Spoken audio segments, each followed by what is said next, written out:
Hello, I'm Matt from me&you, and welcome to episode 2 of Is Your Marketing Design Smart?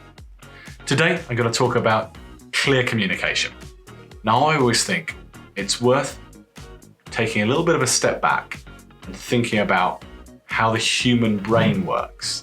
Might sound a little bit medical, something about design and marketing, but actually, at a fundamental level, humans are designed to survive, not to buy things. When we wake up in the morning, our brain is thinking about where the food's coming from.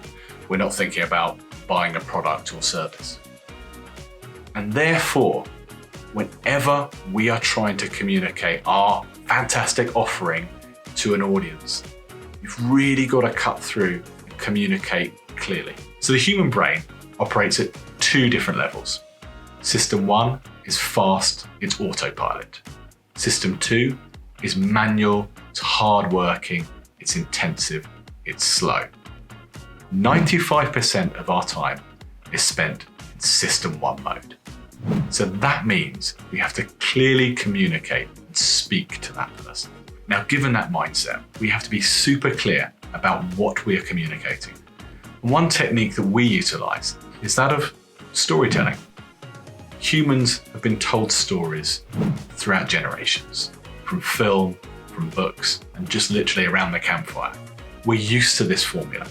There's a challenge, there's a villain, there's a hero, and there's a solution. Now, you're offering product or service. You don't necessarily be the hero. You might be the guide, supporting. Often people actually make the audience the hero.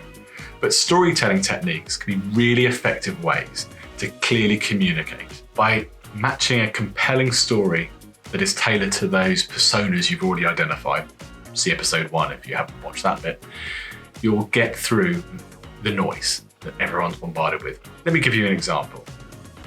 For Chilworth Manor Vineyard, we worked on their user experience and design for their website. We also guided them through the copy and story that they should tell within that website. Now, Chilworth Manor Vineyard has a historic place within Surrey. It's got a history to tell, which is always quite helpful, to be honest. And on their website, throughout the imagery and text and video, we communicate that story. We make the visitor understand how they slot in to the history of the place.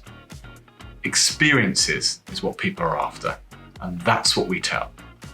The copy, I think, that reads on their site is along the lines of contemporary wines rooted in Chilworth's history, adding a new layer to the history of Chilworth Manor, completing the circle with vintage rosé. Another example I'd like to share with you is a small video that we produced a few years back for a marketing event. We created this character called Fred, a market stall owner that had 2 different audience types.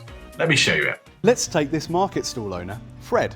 He's secured an awesome location in the market. Lots of people walk by every day, and he ensures he has strong visibility. Not only this, Fred has done a lot of research. He knows there are 2 main types of customer that he can attract: the loyal weekly browser, hey, and the in a hurry office lunch breaker. Hey!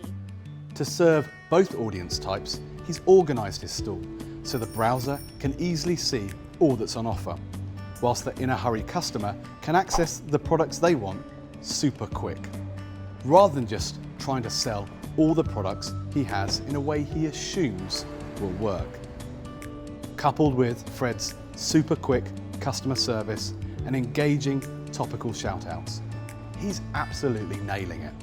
In today's episode, we've covered the importance of telling a compelling story in its most simplest essence. The benefit of wrapping that story using traditional storytelling techniques of a challenge, a hero, a villain, a solution. And I've given you a couple of examples of how that can be done. In the next episode on Making Your Marketing Design Smart, we'll start talking about identifying the right channels.